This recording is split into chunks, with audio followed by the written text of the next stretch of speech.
This is a walkthrough video for the Edexcel Secure Mock Paper 2 Higher. This is the paper that was done in December as a mock. For this paper, calculators are allowed. You also need a pen, pencil, a highlighter and your normal maths equipment. For each question, you can be expected to highlight the important information and you can then try answering it. Please answer it in a different coloured pen from your original so your teacher can see both the highlighting that you're doing and your answer following this. For this question, please read it twice and then go through and highlight the important information. Pause the video while you're doing that.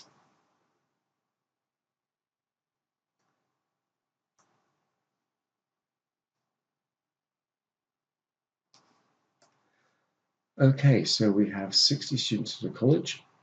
We've got 20 students doing both French and Spanish, 13 students French but not Spanish, 43 students study Spanish. Complete the Venn diagram below. So if we're going to complete a Venn diagram, we need to understand which each section represents. The circle here is the Spanish, the circle here is the French. The common part in the middle is people who would do both French and Spanish. This section outside is people who don't do French or Spanish. So all the numbers must add up to 60, which is the number of students. We need to then go through each of these highlighted bits of information and make sure they agree with what we put inside the Venn diagram. So we need to put in 20 students who study both French and Spanish, 13 who study French but not Spanish, 43 students who study Spanish altogether. That's including the ones that study French as well. And we've got to make sure that all of those add up to the 60 students at the college. Have a go at doing that now.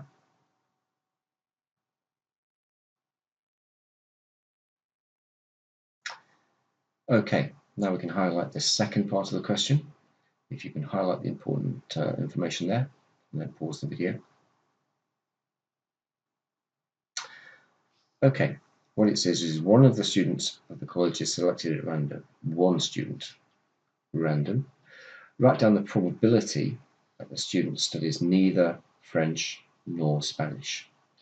So we're going to have to choose which part of this Venn diagram to use. We want the number in the section which is not French and not Spanish. So it can't be in this circle and it can't be in this circle, which only leaves the number outside.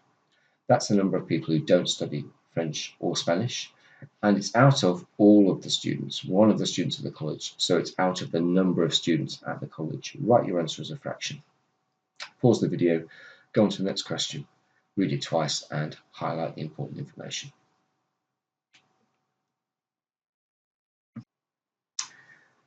So you should have highlighted this information here. We've got to describe fully a single transformation that maps triangle P onto triangle Q. The transformations we have to choose from are translations, we can do reflections, we can do enlargements, and we can do rotations. So we have to decide which one of these will move this shape onto this shape here. In doing that, once you've decided, you have to actually then describe fully which transformation it is. So that's for translations, you have to include a vector. For reflections, you have to say the reflection line as an equation. For enlargements, you have to say the scale factor, and you have to say where the center enlargement is. And for rotations, you have to say the angle that it's rotated through, you have to say where the center of enlargement is, you have to say the direction that it moves in. So if you look at this diagram, it clearly isn't an enlargement, it clearly isn't a reflection. It clearly isn't a translation because the shape's been turned around, which means it must be a rotation. What you need to do is put your tracing paper onto this diagram. You need to trace triangle P, and then you need to put your pencil where you think the center of enlargement is and turn the shape round until you find a position for the center of enlargement somewhere around here that makes P turn round to be Q. When you find where the center of enlargement is, you need to state the transformation clearly. Which transformation is it? And then if it's a rotation, the angle, which direction, clockwise or anti-clockwise, and where the center is as a pair of coordinates. Coordinates need to be in brackets. Have a go at that now. Stop the video. When you've done, go on to the next question, read it carefully, and highlight the important information. So in this question, we see that we've got a scatter graph, and we're told that Jean records the maximum daily temperature for 10 days. She also records the number of children in the paddling pool on each of these days and draws a scatter graph. So for example, this dot here says the daily temperature was 18 degrees, and on that day, if we trace it across, we see there were 12 children in the paddling pool. Each one of these pieces of information corresponds to one day. The question says, Jean's information for one of these days is an outlier on the scatter graph. Give a possible reason for this. So let's consider that first. An outlier is a point that doesn't fit in with the rest of the data points. So it's one that is away from the majority of data points. We can see that there is one point that is clearly further away. And on that day, the temperature is 24 degrees and there are only 12 children there. So you need to find a reason why for a temperature of 24 degrees, there aren't this number of children, 40 to 50 children. What would be a reason for the children not going to the paddling pool, even though it was 24 degrees? Any sensible reason will do. You can fill it in now.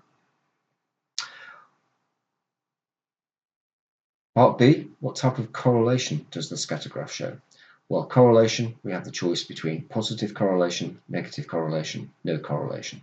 You need to decide which one and then fill it in. Do that now.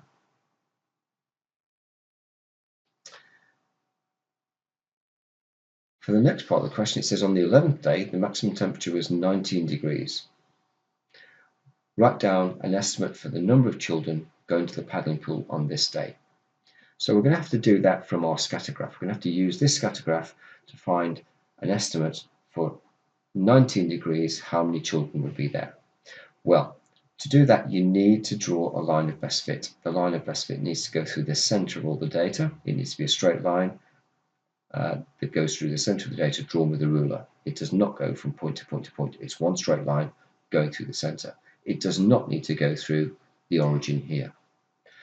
When you've done that, you need to draw a vertical line from 19 that then goes to the line of best fit and then across to the number of children, and you need to read off the number of children. You need to read the scales very carefully to make sure you're getting the right scale. So draw on the line of best fit, draw on a horizontal and vertical line, the vertical line going from 19 degrees, and then use that to estimate the number of children going to the paddling pool on the 11th day. Stop the video and do that now.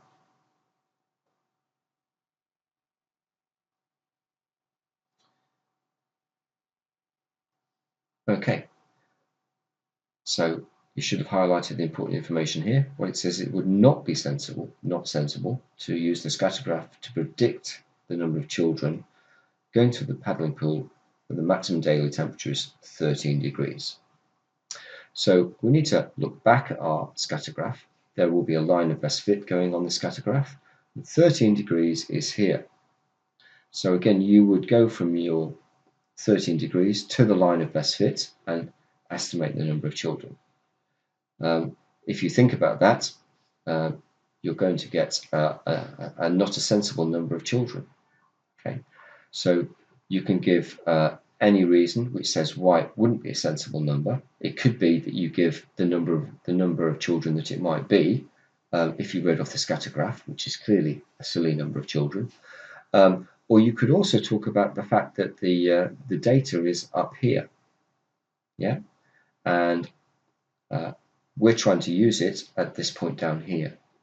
If we do that, it isn't sensible because the data point we're trying to use isn't in the middle of the data that's captured. So try and answer that now. Stop the video, go to the next question, highlight the important information after reading it, and then you can start the video again.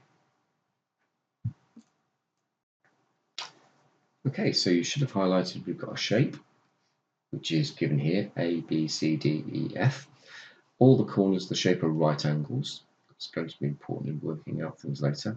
The perimeter of the shape, which is the distance around the outside, is 28 centimeters. work out the area A, B, C, E shaded on the diagram, which is this area here. So we're going to have to work out that area. Now, in working out that area, this is obviously a difficult shape to work out. And so our strategy is going to have to be to work out perhaps the total area somehow, and then take away from that the area of the parts that we don't need. So actually, if I extend this shape a little bit, so we've got a rectangle here, that's an easy shape to work out.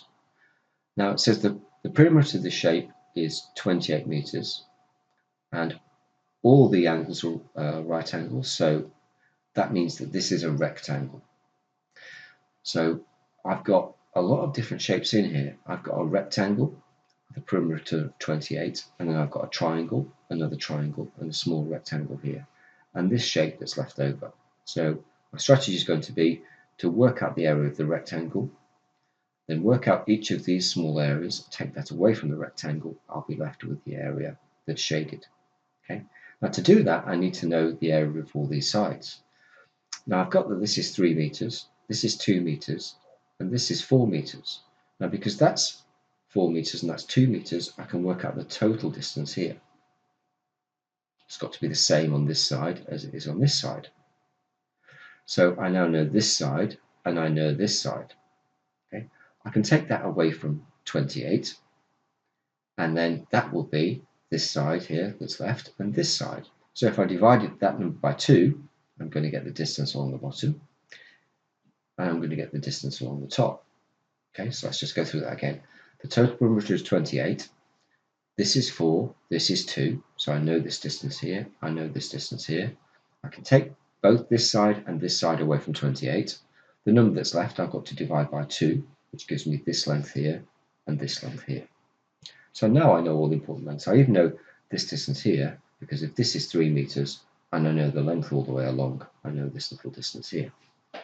So first thing to do is work out A, work out rectangle A, which is just length times width. This is a triangle, so I'm going to call that B. Triangle B.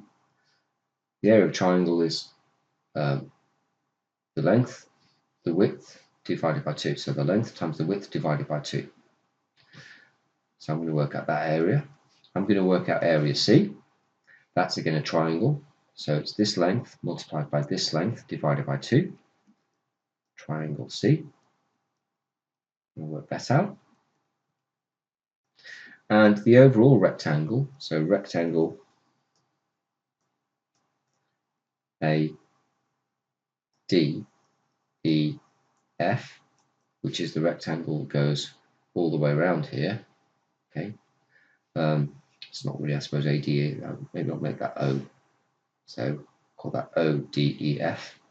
I can work out the area of the whole rectangle, which is this length times this length. So the shaded area is going to be the rectangle ODEF minus triangle, rectangle A minus rectangle triangle B minus triangle C. Okay, so this number, take away this number, this number, this number must be the shape. So fill in the blanks, answer the question now, then go to the next question, read it, highlight the important information. Okay, so this question we've got to solve the simultaneous equation, and I've got them here. I have to solve that simultaneous equation. So in solving the simultaneous equation, I need to find both x and y. So I need two answers, one for x goes here, one for y that goes here. In order to do that, I need to eliminate, get rid of either the letter x or the letter y from one of these equations. Now, at the moment, I've got 4x and 1x, and 5y and 1y. So either I need 4x's here, or I need 5y's here. I would suggest, I'm going to label this one number 1 and this one number 2. I would suggest that to begin with, you multiply this equation here by 5 in order to get this as 5y. So multiply that by 5, that by 5, this by 5, write the whole equation down again. That will give you 5y's here, plus 5y's minus 5y's. What you can then do, so the first thing you have to do is equation 1 multiplied by 5, like the answer. And then what I suggest you do is have that equation and add on this equation here. So we'll have plus 5y here, minus 5y here. If we add those together, they will disappear, and we'll just be left with x's and a number. We'll then have to divide through by x's to find out what 1x is. When you know what x is, you can substitute back into perhaps this equation or this equation, doesn't really matter. Perhaps this one would be better because we do 4 times x plus 1y equals 10. So when you know what x is, put x back into there. So 4 times the value of x plus y equals 10 will be an equation down here that you can solve to find the value of y. So now you know x and y. You should really check your answer by putting the x and y value back into the other equation. So whatever your x value is, put it in here. Whatever the y value is, multiply it by 5 and take it off. Your answer should be 13. So the first step, multiply equation 1 by 5. That will give equation 3. What you then need to do is do equation 3 plus equation 2. Work out the answer to that, and eventually that will give you a value for x equals. And then you substitute x into equation 1. Write that out. Eventually then you'll find y. And then as a check, you can put that back into equation 2 just to make sure it works. Have a go at that now. Stop the video, then read through the next question, highlight the important information.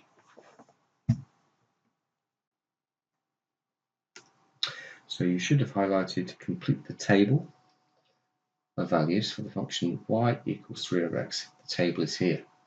And then draw the graph of the same function for values of x from 0.5 to 6.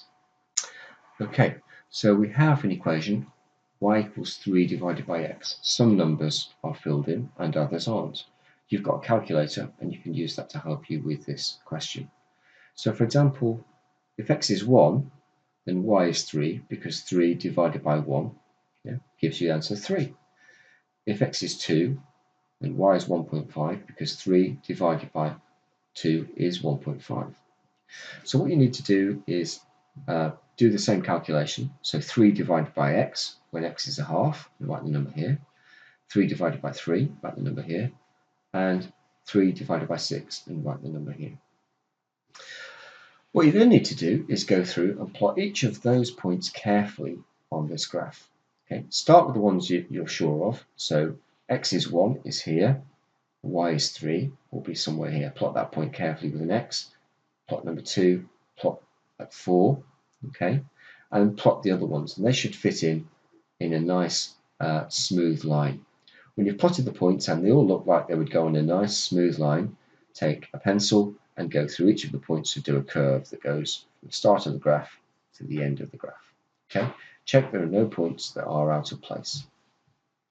When you've done that, go to the next question, highlight the important information. Okay, so you should have highlighted that Gina wants to find the price of a CD box set in 3 different countries. We've got £98 in the UK, $134.99 in the USA, and $139.99 from Germany. So $134.99, $139.99. The exchange rates are £1 is $1.43, and €1 is 73 pence, or 0.73 pounds. Gina wants to pay the cheapest price for the box set. So we're looking for the cheapest price for the box set. From which country should she buy the box set? You must show your working. So you can't just give an answer, you must show your working to get the marks. Okay, so in order to do this, we're obviously going to have to convert these 3 numbers into the same currency. Okay, so we're either going to have them all in pounds, or all in dollars, or all in euros. Okay, so we can convert pounds into dollars fairly easily. and we can convert euros into pounds. We don't have a way of converting either of these. We don't have a way of converting from dollars into euros very easily. We'd have to go through both of these. So it seems easiest if we actually try and convert everything into pounds. Okay, so if we look at this, we've got £98 here, so we don't have to do anything to this one. This one's done already. We've got $134.99 in the USA, and $1.43 is £1. Okay, so to convert from dollars to pounds, we're going to have to find out how many lots of 143 there are in 134.99. So if there's $1.43 would be £1, 2 lots of that would be £2. So we need to divide this. So we're going to have to divide 134.99 by 1.43 to find how many pounds that is. Now, in the second one, we've got 139.99 euros, and 1 euro is 73 pence. So 100 euros would be 73 pounds if we multiply this by 100. So to convert this these euros to pounds, every 1 euro is 73 pence. So we need to multiply this 139 euros 99 cents by 0.73, and that will produce a number for the pounds that are required to purchase this in Germany. When we've got those three numbers, one for the UK, one for the USA, one for Germany, we need to choose the cheapest price. Have a go at that now, and then we'll have a look at the second part. Pause the video while you do that.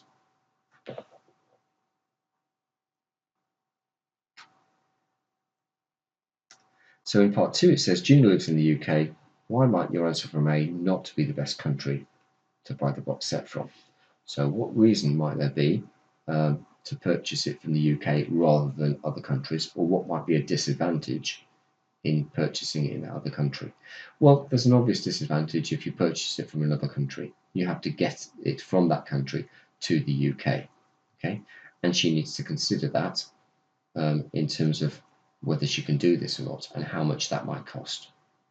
So when you can think of a sensible reason of why it might cost some more money to buy it in the USA or to buy it in Germany that she hasn't considered, you can write that down here. When you've done that, go to the next question, highlight the important information. So in this question, you should have highlighted that we have two bits of information. The ratio of A to B is 8 to 5, and the ratio of B to C is 3 to 4. We want to find the ratio of A to B to C, and we need to give the answer in simplest form. Okay, simplest form means that the answer can't be cancelled down, so you can't divide each of the numbers in the ratio by some common number like 2 to make it smaller. Now, we've got one ratio here, we've got one ratio here, but actually B is in both parts. So at some point we're going to have to write A to B to C. And the problem in this ratio, B is 5, and in this ratio, B is 3. Okay, so that makes it difficult to compare. This is 5, this is 3. So what you need is a common number to go in the middle. And the easiest number to choose would be the lowest common multiple of 3 and 5. Okay, lowest common multiple of 3 and 5. When you've got the lowest common multiple of 3 and 5, put it in there. Now that will mean you'll have to multiply this number up. Yeah? Now when you're doing that with the ratio, you also have to multiply the 8 by the same number. So whatever you have to multiply the 5 by, multiply the 8 by that and put that here. And likewise, to get this number in the middle, you have had to multiply this 3 by a number. You've got to multiply the 4 by the same number, and that's got to go there. So now you'll have 3 numbers. You just need to check that you can't divide all these numbers, by the same number to make it smaller. You can't cancel it down by the same number. If you can, you need to do that, and then write the answer in here. Have a go at that now. When you've done it, go to the next question and highlight the important information. Okay, so you should have highlighted, write the number 3.6 times 10 to the power 4 as an ordinary number. Ordinary number means not in standard form, so just as a number with digits in it. So to work that out, you could type it into your calculator, and it may write it down as an ordinary number, in which case you can just put it in here. Or you need to work it out. So this is 3.6, and this is 10 to the power 4. So that's 10 times 10 times 10 times 10. That's 1 with 4 zeros. Okay. So every time you multiply by 10, the digits here go to the left by 1, or the decimal point goes to the right by 1 place. You two need to move this 4 places. The numbers go 4 places to the left, or the decimal point goes 4 places to the right.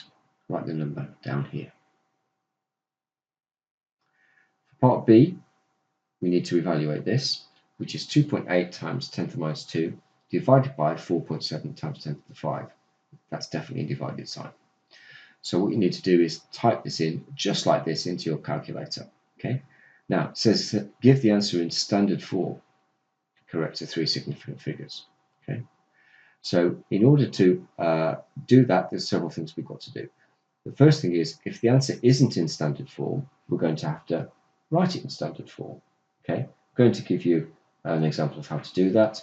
So for example, if we have an answer of 321, and I want to write that in standard form, the decimal point's here. I'm going to have to move it 2 places, which will give me the answer 3.21. That's a number between 1 and 10, so that's fine. Standard form needs that. And because I moved it by 2 places, I'm going to have to write 10 to the power 2. This has 3 significant figures, so that's 3 digits that aren't 0. You also have to produce 3 significant figures in your answer. Okay, I'll go at that now. Go to the next question. Really carefully highlight the important information. Okay, so you should have highlighted that we have a table, pairs of x, y values, that's given here.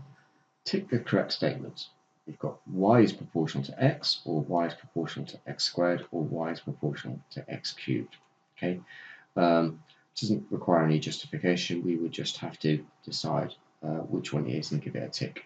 But we do need to be able to work it out. So let's look at how we work it out. Well, in order to work this out, really, we need to know what we're going to have to multiply by to go from 5 to 6. Okay, so 5 times something makes 6. Okay, so the answer to that will, of course, be if we do 6 divided by 5, which is 1.2, then we can see 5 times 1.2 is 6. Now, if y is proportional to x, if I multiply 400 by this number 1.2, I will get 576. If that doesn't work, then this is definitely wrong. Now, if I multiply by 400 by 1.2 squared and get 576, then this one will be correct. If we don't get that, if I multiply 400 by 1.2 squared and I don't get 576, then this one would be wrong. Alternatively, if it's y is proportional to x cubed, if I multiply 400 by 1.2 cubed, I would get 576. So you need to do that. You see whether you multiply by 1.2 to get from going to here, or 1.2 squared, or 1.2 cubed. Have a go at that now to see which one you think it is, which one is proportional to. Okay, you should have found that it's this one. That if I do 144 and I multiply by 1.2 squared, I get 576, which tells me y is proportional to x squared. Well, in order to work out what the formula is, so in the second part I have to work out the formula. So y must equal some number, let's call it k, times x squared. And I need to work out what that value of k is. Well, actually, that's reasonably easy because I've got a value of x and I've got a value of y. So k is going to be equal to y divided by x squared. So I need to put 400 in. I need to put 5 into here. So 400 here, 5 squared here, the answer will be k. And then when I found k, I can write the formula down here. I could have used 6 and 576, that would work just as well. Have a go at that now, and then go on to the next question. Okay, so you should have highlighted the fact we've got a ladder, d meters, which is here, height h meters, that's here, and the angle is x degrees, that's here.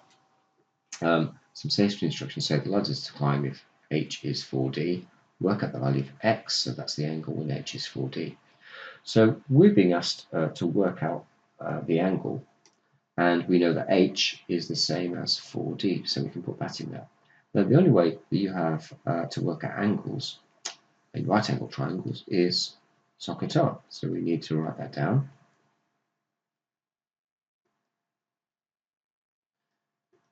Okay, SOHCAHTOA. Now we know this side, and this side we don't know this side. This is the hypotenuse, this is the adjacent side, this is the opposite side. You should have labelled that, or you should label that. So we don't know the hypotenuse. That means we can rule out using that, and we can rule out using that because we don't know the hypotenuse. We have to use that.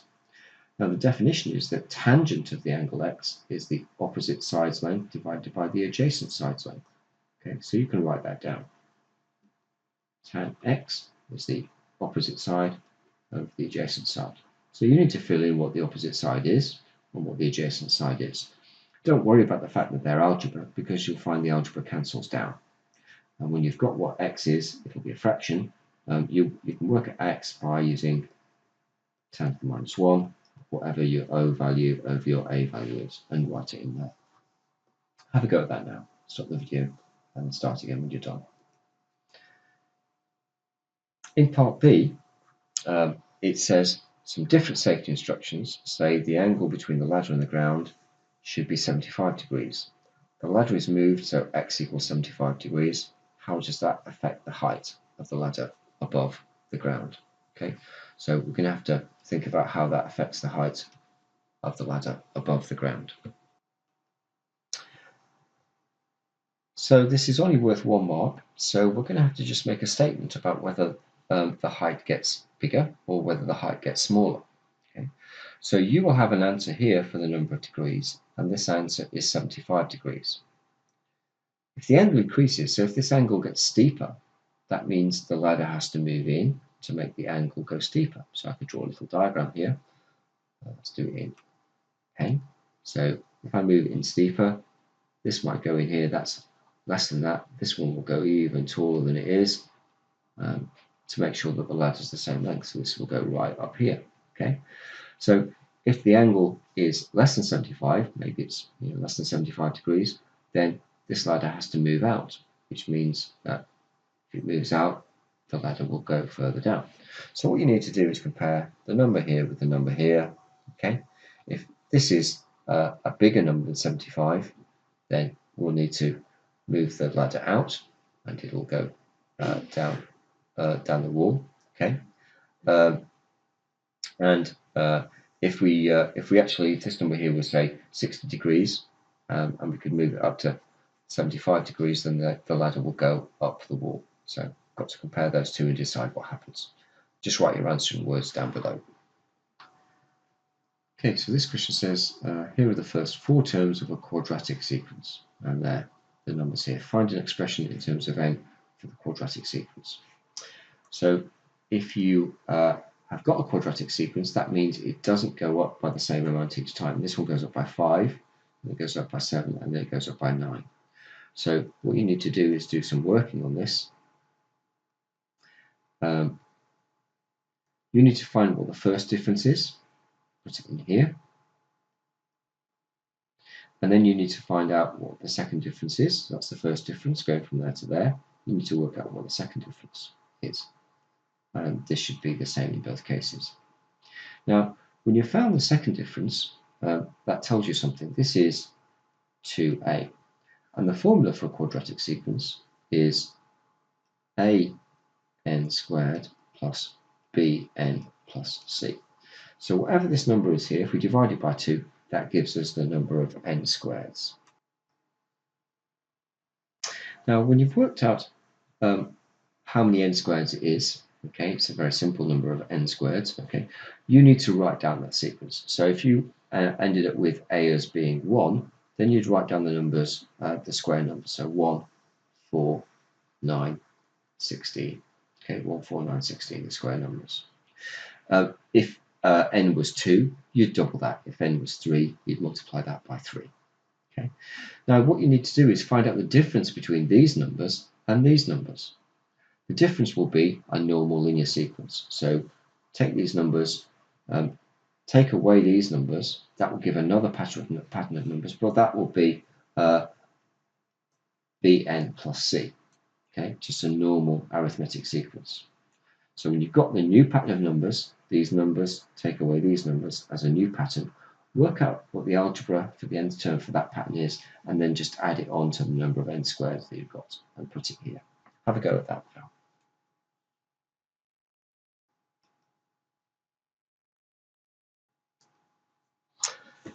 In part B, we've got to show that the nth term for a different sequence, which is 2n plus 5, 36 is not in this sequence. Okay, so that's 2 to the power n, where n is the number of the term. So what you can do here is just use a bit of trial and improvement or a bit of iteration. So you could guess what n is. Maybe you would guess n is 3, so 2 to the power 3 plus 5. Is that in the sequence? And is that 36? If it's not, if it's too small, maybe try 2 to the power 4, 2 to the power 5, 2 to the power 6, until you have numbers that go above and below 36. Okay, we're told it's not in the sequence, so we're not going to get 36. So we should get two numbers, one below 36, one above 36, and that will show us that 2n plus 5 doesn't have 36 in the sequence. So you do your working down here and then write a sentence in words giving your answer. Have a go at that now, then go to the next question really carefully, highlight all the information. Okay, so you should have read this and highlighted important information. So what do you see? One day Alex put tags on 30 ducks. The next day he catches 40 ducks. 8 of these ducks have tags on them. Work out an estimate of the number of ducks in the park. Okay, an estimate of the number of ducks in the park. So this is the capture-recapture method, so you can look at that if you want some more help on this. So Alex has captured 30 ducks and he's put tags on them. Okay, and then he's captured 40 ducks and 8 of these have tags on them. So we can say that 8 out of 40 ducks have a tag on them. Okay, so this will be the fraction of ducks in the pond. So 8 of them have tags out of 40.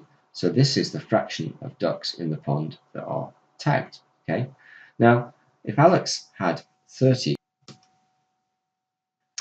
so we can obviously simplify that fraction as well to 1/5. Okay, so in the ones that he captured, 1/5 of them were tagged. So that means this 30 must be 1/5 of the number of ducks in the pond. Okay, so 30 is 1/5 of the number of the ducks. So you want to know how many ducks there are in total. So you're going to have to multiply that up. Have a go at that, write your answer there. Pause the video and then go to the next part when you're done.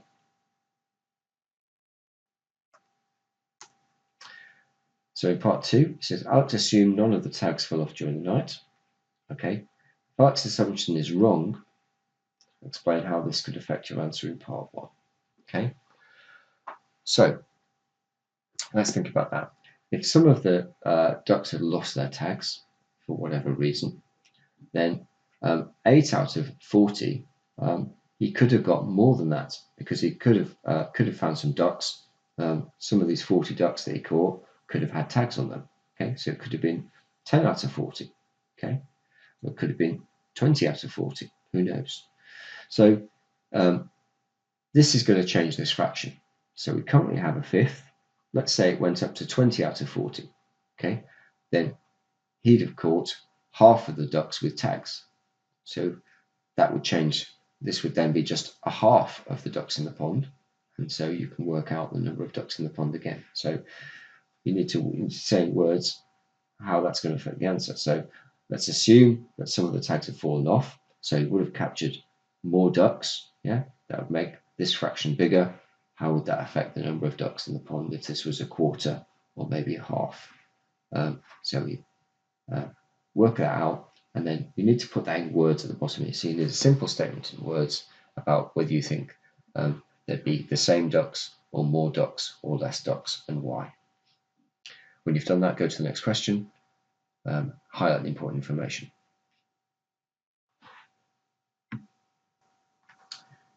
So this says 3 to the power minus n is 0.2. Find the value of 3 to the power 4 to the power n. 3 to the power 4 to the power n. Now, Let me just write that out again. 3 to the minus n is 0.2. So this is all about the laws of indices. It's not about using your calculator in some way to find out what minus n is.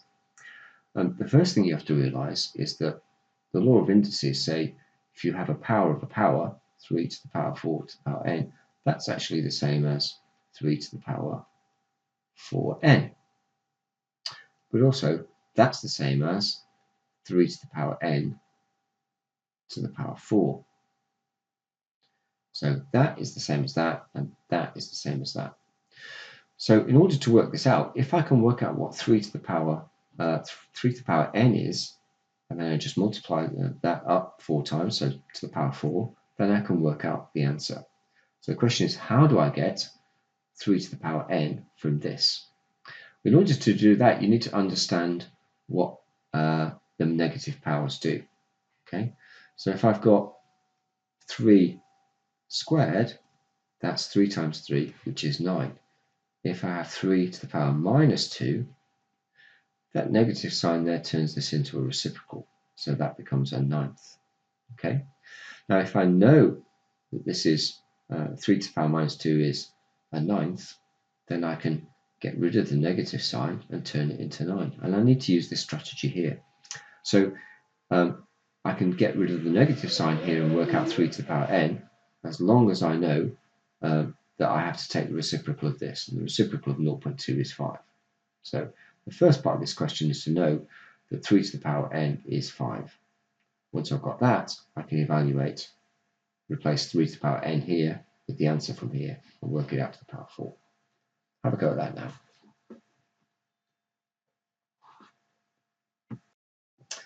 Okay, so you should have highlighted that AB is a chord, so that's here. Circle, center O, so that's the center of the circle. Radius is 30 centimeters, we can see that here. And angle AOB is 80 degrees, that's here. Work out the percentage of the area of the circle that's shaded. So the percentage, the area of the circle that's shaded. So that's the shaded area there. And obviously we need to know the whole area of the circle. Yeah, so we're going to have to work out somehow the shaded area and the area of the circle, and divide those and then multiply by 100 to get percentage. So it seems worthwhile to start with to actually work out. To start with, you might as well work out the area of a whole circle. So the area of a circle is pi r squared. So we know that. We need to use that. Area is pi r squared, and r is 30. So you can work out that area, write it down here. We then need to consider how to find the shaded area. It's obviously in a sector. We also see a triangle. So it's the difference between the sector, which is this shape, 30 centimeters and 80 degrees, and a triangle where that's still 80 degrees and 30 centimeters. Okay. Now the area of this sector, well, that's 80 out of 360. So that's 80 360ths of a circle. We've worked out the area of the circle, so it's 80 360ths of the area that we've worked out. For this one, we've got the area of a triangle. Now, to work out the area of a triangle, obviously base times height divided by 2, but there's the other formula which you should have learned, which is half AB sine C. A is a side, B is a side, C is the included angle. So you can work out the area of the triangle using that, and you can work out the area of the sector using this fraction of a circle. So you need to write that down here. So area of sector AOB, area of triangle AOB, and then we can work out the shaded area, which is the difference between the two. Okay, when you've got the shaded area, you divide it by the area of the circle, which you've already worked out here, multiply by 100, and that will be your overall percentage area shaded. Have a go at that now. Okay, so we've got a region shaded here. The region is defined by these inequalities. X plus y is less than or equal to 6. Y is greater than or equal to 0. And y is less than or equal to x plus 2. So there must be 3 lines on here that correspond to these 3 inequalities. So in fact, the first thing you need to do really is find out what the 3 lines are. So this one would be x plus y equals 6. This one would be y equals 0. And this one would be y equals x plus 2. So you need to find out which one is which. Okay. So probably the easiest one is to find the line where y equals 0. That means the y coordinates are all 0. Okay. When you found out that the line, she should have shaded above that line. So when you found where y equals 0, she should have shaded above it. Okay. If she didn't, then she's made a mistake. Okay. Now she's obviously shaded in this direction here, in this direction here, and in this direction here. Okay. So if you find the equation of this line, it's obvious what mistake has gone wrong here. You also need to know the equation of this line and the equation of this line. One should correspond to y equals x plus 2. When you find which one of those is, she should have shaded the bit where y is less than x plus 2. So the line y equals x plus 2, she should have shaded below it, so either below this one or below this one. Check whether she's made a mistake there. This one, x plus y is less than or equal to 6, so you should be able to find where x plus y equals 6. If you're not sure where that is, just choose an simple x value like x is 0 and find what y is, or y is 0 and find what x is. And when you do that, you should find that she's made a mistake there, so you can describe that below. So describe 2 of those things in words. Have a go at that now. So here is a speed time graph. You see that there, that's obviously speed, this is time, showing the speed in meters per second of an object. Okay. What it says is use 3 strips of equal width to find an estimate for the area under the curve between t equals 1 and t equals 4. So t equals 1 and t equals 4. Well, we need to know where that is. So that is here. So we're only interested in the area from here up to the area here. So we need to divide this into 3 strips, so 3 vertical strips. Well, that's obviously fairly easy to do. We need to divide it up here and divide it up here. Okay, and then you need to know how to actually evaluate the area. And the normal way we do this is by using trapeziums. You could also do it using rectangles, but we're going to do it using trapeziums here. So we need to have trapeziums drawn in. Okay, so we've got 3 trapezia there drawn in. Okay, we know what the width of the trapezia, okay, is, so we know what this distance is. Okay, and we can read off the height here and read off the height here. So what you need to do is actually work out the area of each of these trapezia, remembering that the area of a trapezium, so area of a trapezium is half the sum of the parallel sides times the distance between them. H is this distance here, A would be that height there, and B would be that height there. So that's the 2 parallel sides. Add those together, divide them by 2 and multiply by the distance between them. You need to do that for A, B and C. So you need to work out area A, B and C, and add them up to work out the final answer. Have a go at that now before going on to part B.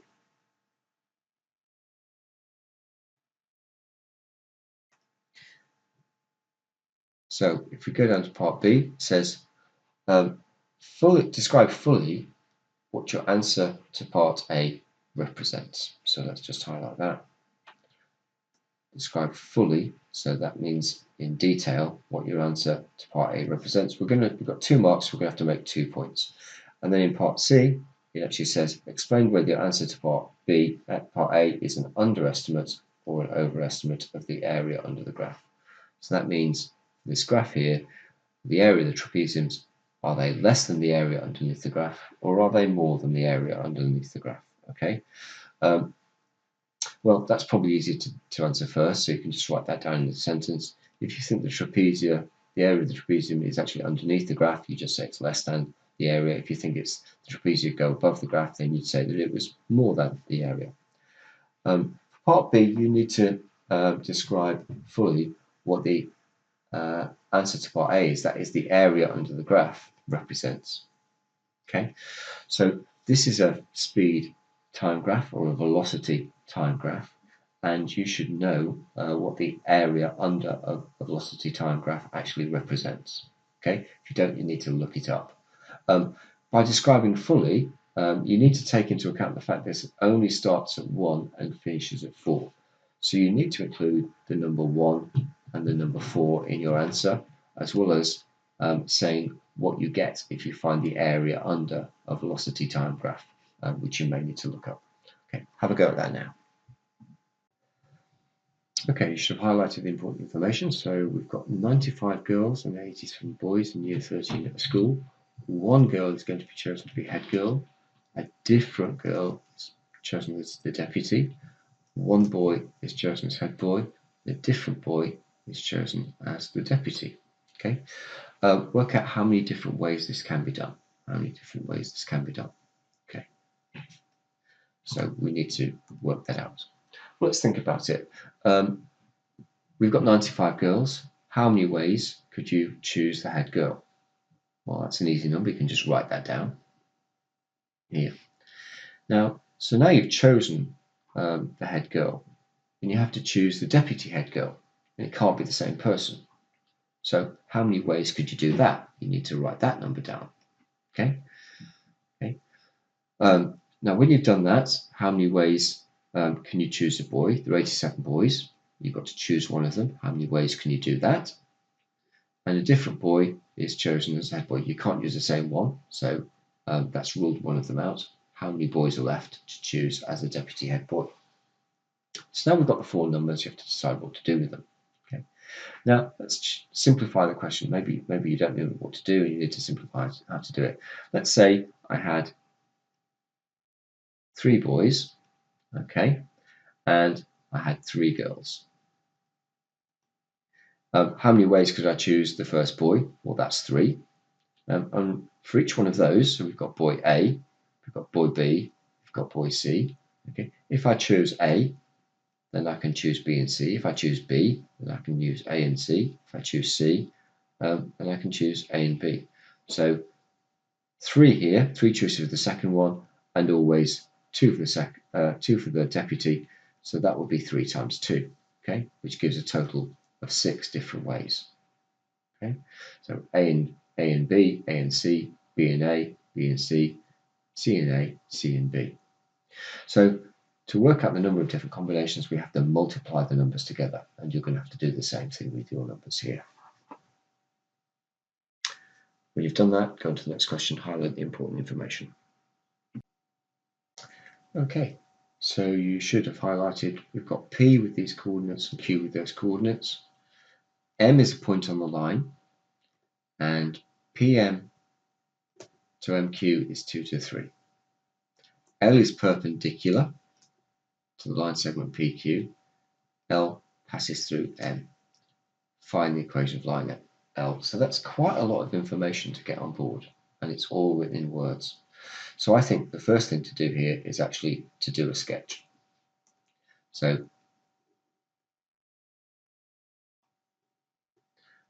you need to do some sort of sketch. We need to label P, which is at -9, and Q goes up to 11. Okay, and then we've got 7 and 12.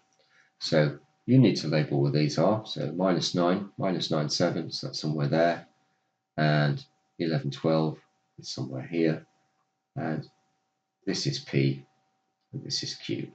So diagrams always help us. Okay, M is somewhere along here, and M has the property that this is 2 shares, and this bit here is 3 shares, so 2 to 3. I need to find where M is. Well, suppose the easiest way to do this is to work out what this height is. What's the height from P to Q? And what's the x distance between P and Q? Okay. When you know what the change in y is, this is 5 shares. 2 shares will get you up to M, which is here, and then another 3 will get you up to Q. So this goes from 7 to 12. That's only 5, so that's fairly easy to divide that up by 2 and then 3 to find the y coordinate of M. This goes from -9 to 11, so you can work out how far that is.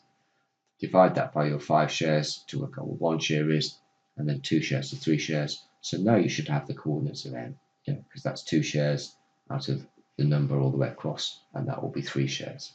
Okay, so 2/5 the way across. So now I know the coordinates of M. Now I can write it down, what the coordinates of M are. Okay.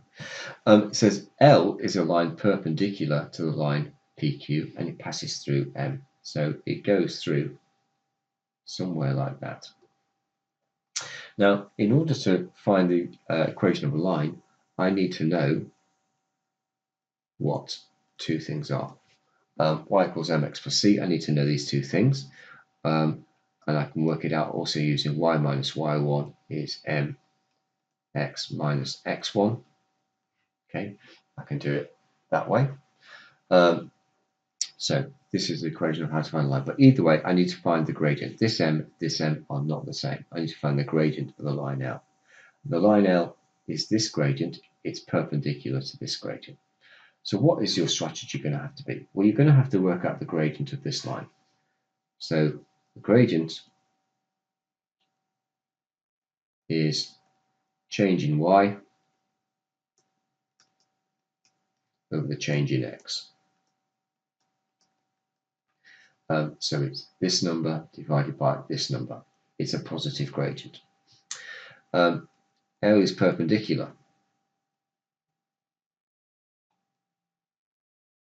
to PQ. Well, if L is perpendicular to PQ, what you're going to have to do is actually take the negative reciprocal of the gradient. So whatever this gradient is here, you have to do minus 1 over that number. You can do that on your calculator. Yeah, so minus 1 over the gradient you've worked out here as a fraction, and that will give you the gradient of L. I'm just going to call that M still. Okay, so you can work that out. What you then need to do is find out the equation, and you do that by using, so this is x1 and this is y1. So whatever, because this goes through M, we've got a point. If you use these points in here, we can then work out the equation of the line. So what you need to do is write down y minus the y value of M equals M, that would be this value here, into x minus the x value of M. That'll need some algebra manipulation of that equation to get it in a sensible form. So have a go at that now. So what do we have here? We've got a graph that's sketched. It's y equals p times q to the power x, and we've got 3 points.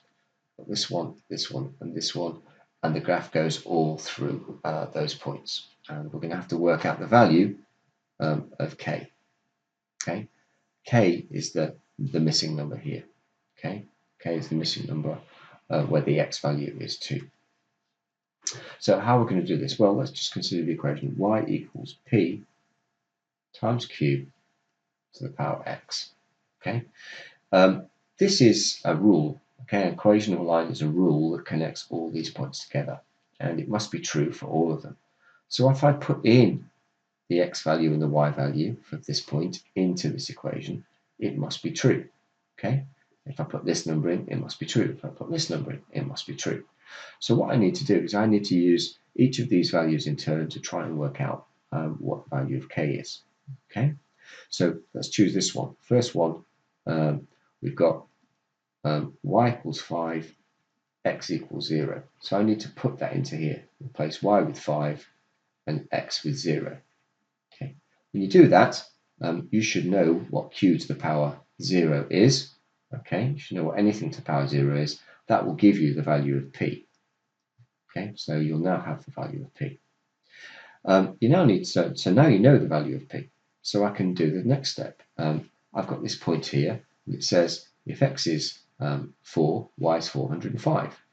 So y is 405, x equals 4, and I know p because I filled this box in. Okay, so now I can do it again. I can write down 405 equals p, I know that, times q. So I've filled in that number. 405 is p times q to the power 4.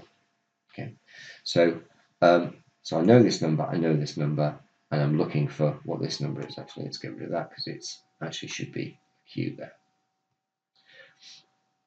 So I need to do a bit of work again. I need to divide this by this. Okay, that will give me a number, and then I can take the fourth root of that number. So when I've done this number divided by this number, that's q to the power 4. If I use my calculator to do the fourth root of that, that will tell me what q is.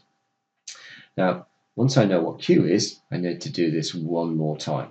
Okay, so for the last step, I've got y equals k and x equals 2. So I need to put that in again.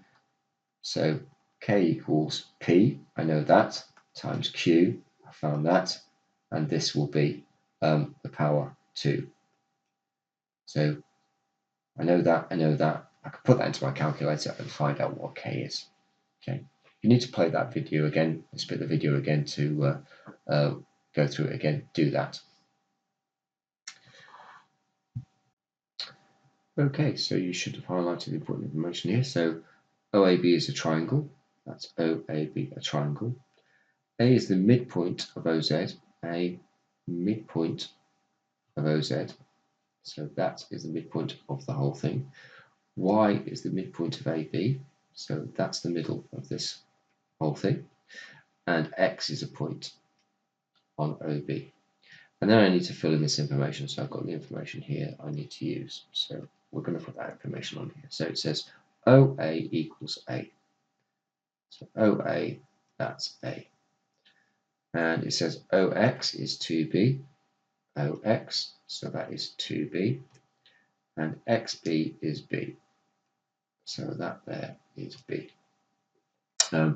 Because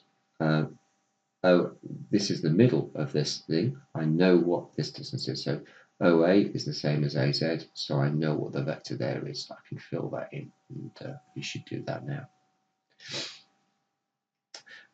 The final thing I have to highlight is it says prove that XYZ is a straight line.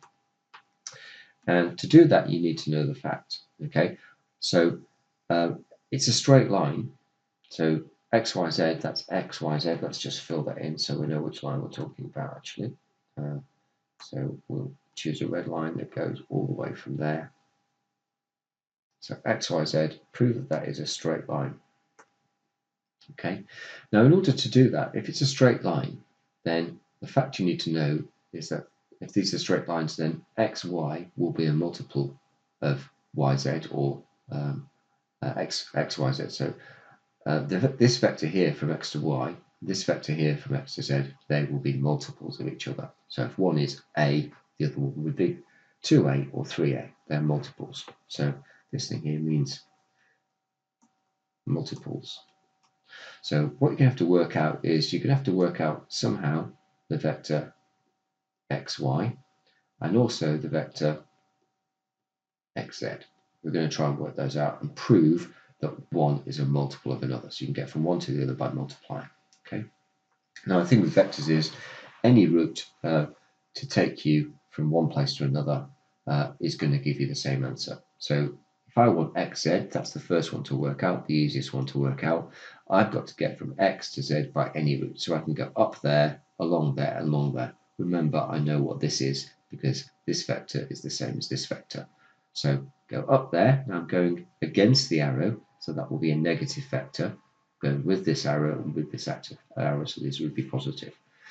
So you need to write down what that vector is. Okay, so negative there, and then these two are positive. That's the vector xz. So The next part is to work out xy. Now to work out xy, I've got to get from x to y. Okay, so I need to be able to get from x to y some way or another. Or alternatively, I need to be able to get from y to z. Now to get from x to y, I would have to start here, go up here, along there, down there. To get from y to z, I'd have to go up here and along here. This seems easier, so actually I'm not going to do that one. I'm going to work out the vector y. Sorry, I'm not going to work out the vector x to y. I'm going to work out the vector y to z. So I've worked out x to z, and I'm going to work out y to z, which is this one here. So I need to go along here and up here. I already know this one, so I need to work this one out. Now, y is the midpoint of this line b to a. So I'm going to have to work out what b to a is. Okay? Get from b to a, I've got to go up here. Okay, this vector would be negative, this vector would be negative, and this would be positive. So I'm going to work out b to a. Fill that in. B to y, okay, is the same as y to a. So, and that's going to be half of the vector of b to a. So I can write down that the vector y to a is going to be half of the vector from b to a, which I know. So I can write that down as well. And finally, the vector y to z is going to be the vector y to a plus the vector a to z. Okay, I know this, I've just worked it out, and a to z, I know this because it's written here, so I need to add those together. So I now know x to z, and I know y to z. Okay, what I need to just look at those and see what I need to multiply y to z by to get x to z. Okay, so if I work out y to z, so y to z multiplied by something will give you x to z. Okay, because x to z is bigger. Okay, if you can do that, if you can work out what you have to multiply y to z by to get x to z, then you can say that therefore xyz is a straight line. Okay.